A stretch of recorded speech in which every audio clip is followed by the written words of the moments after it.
Take two. Okay. Today we're going to talk about your working thesis and primary and secondary sources. The thesis is a really important part of your paper. It tells the reader the direction that you're taking, the stance that you have taken. It tells the reader what you're going to prove in your paper. So you need to have something that is not obvious that you're going to prove.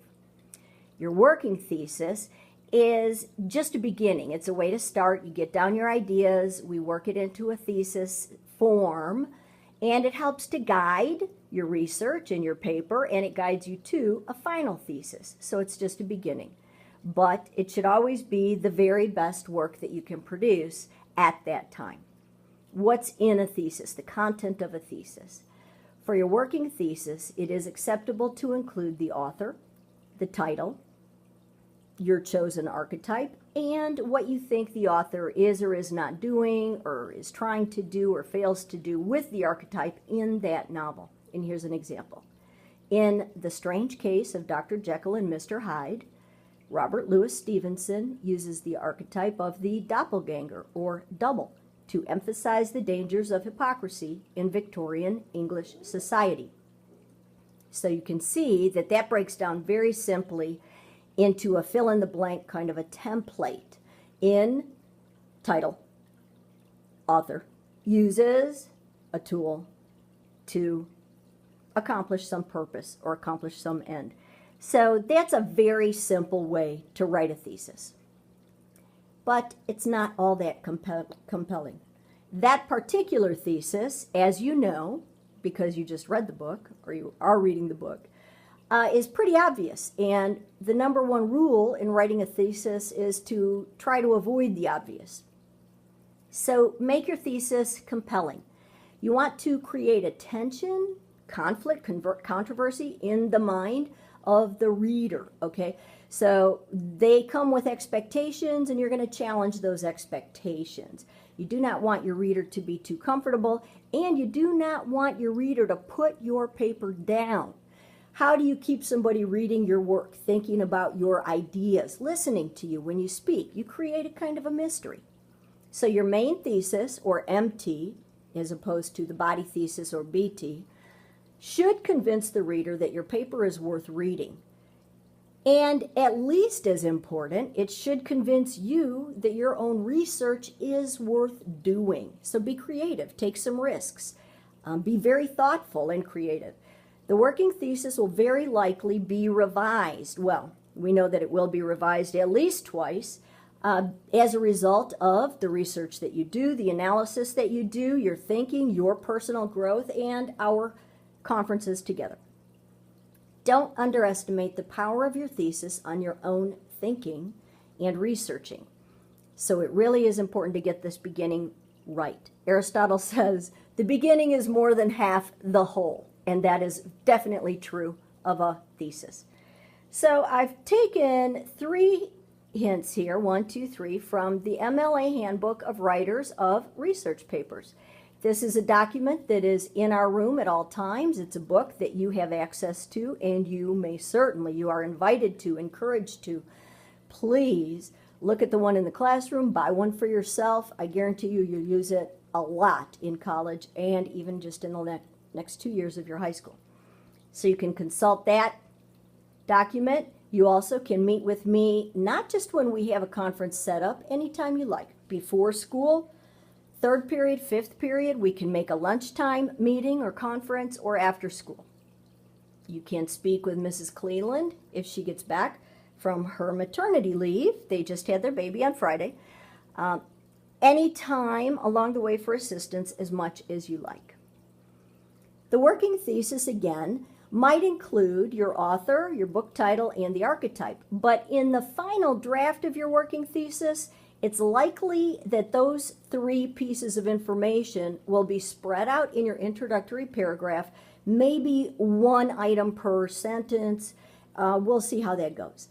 But at the time that you're writing your introductory paragraph, your concluding paragraph, and you have your 6 pages done, your thesis will be very well polished, clean, clear, compelling. You'll know where your evidence leads, and you will have a beautiful thesis.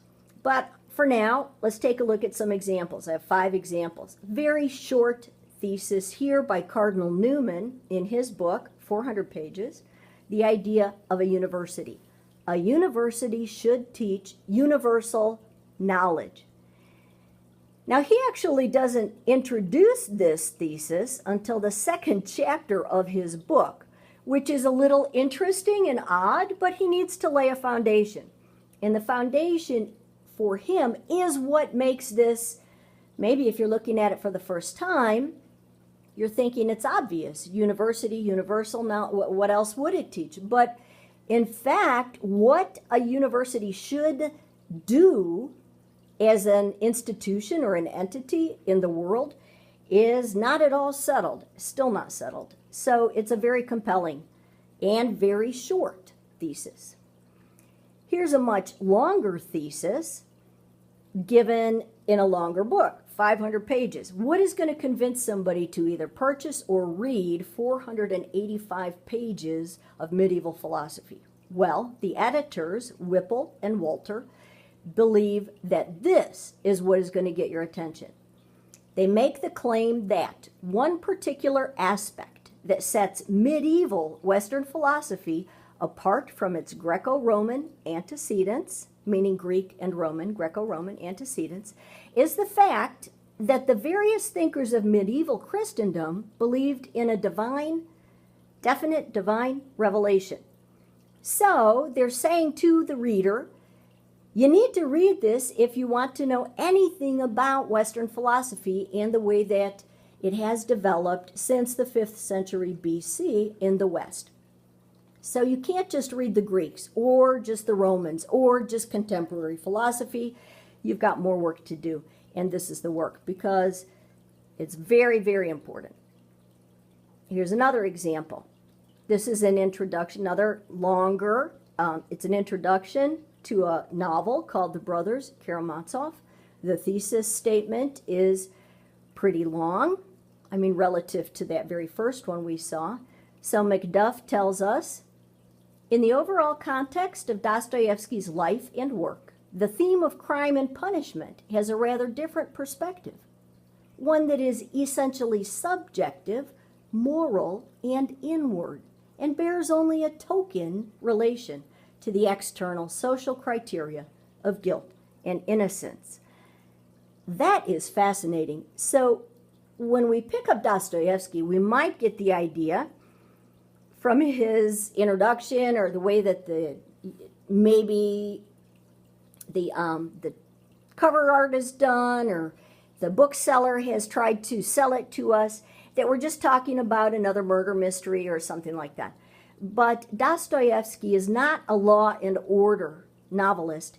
He is a psychologist. He is a moral philosopher. He is a theologian. So he is not very concerned about the social norms. He's much more concerned about the inner person, and it makes it a fascinating introduction and a good one.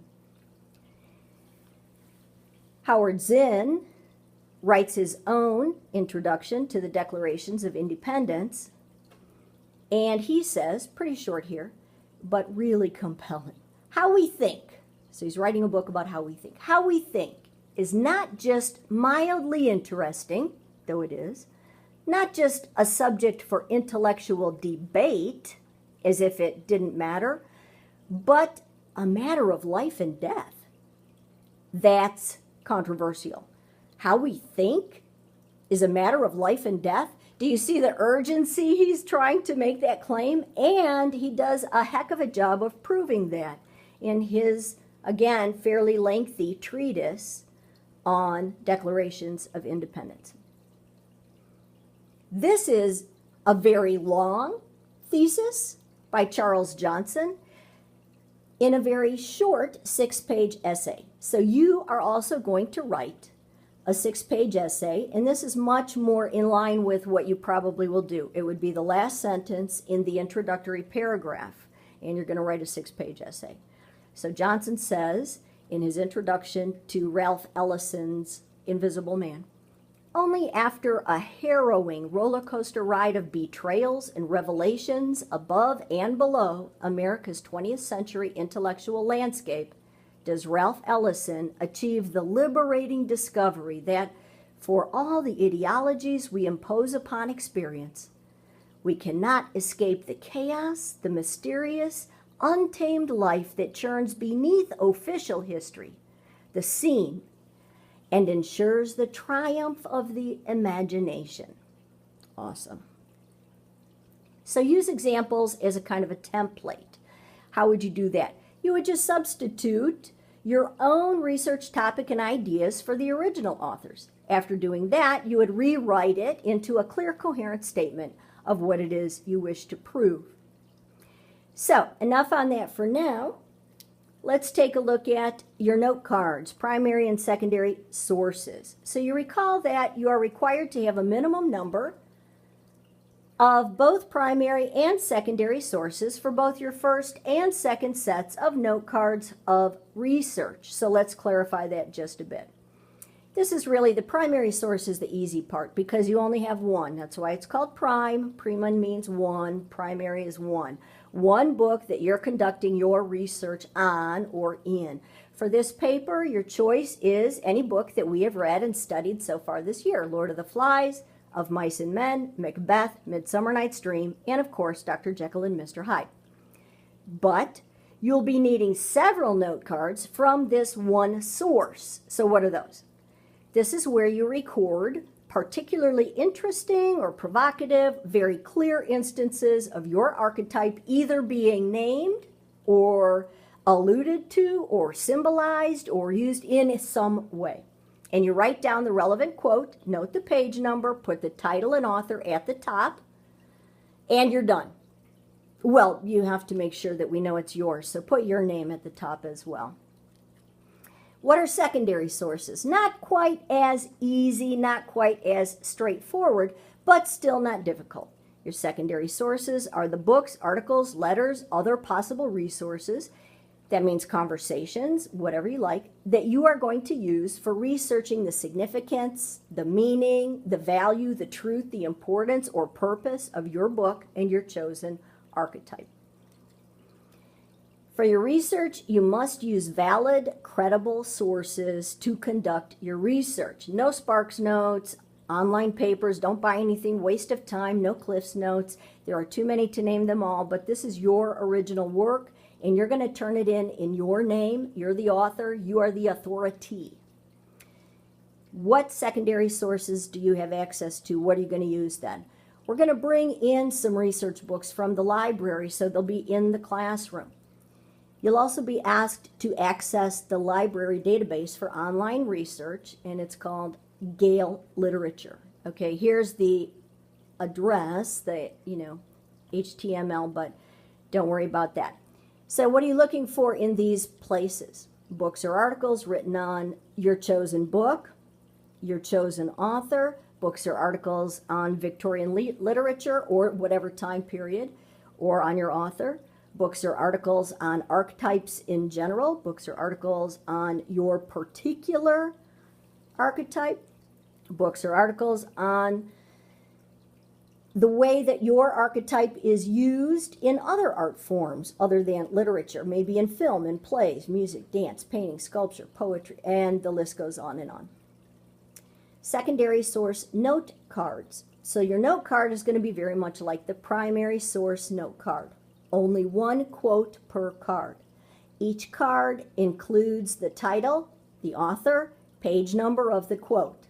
On your works cited page, as you go along, it's ongoing, and on your bibliographical cards, you're going to keep all of the publication data for every source. You may or may not end up using all the quotes that you find, but do not throw anything away. Those are still your sources, and they are part of your work product in your research. They document your work. So make sure you keep notes on everything. Come back and see this again if you want. I'm sure it's fascinating, but I just want to let you know things are not as horrible, mysterious, or scary as they may seem in the stacks of a library. This information will remain available to you on the several assigned videos as well as on Edmodo in hard copy handouts. Keep your information well organized in your research paper folder. Thank you so much.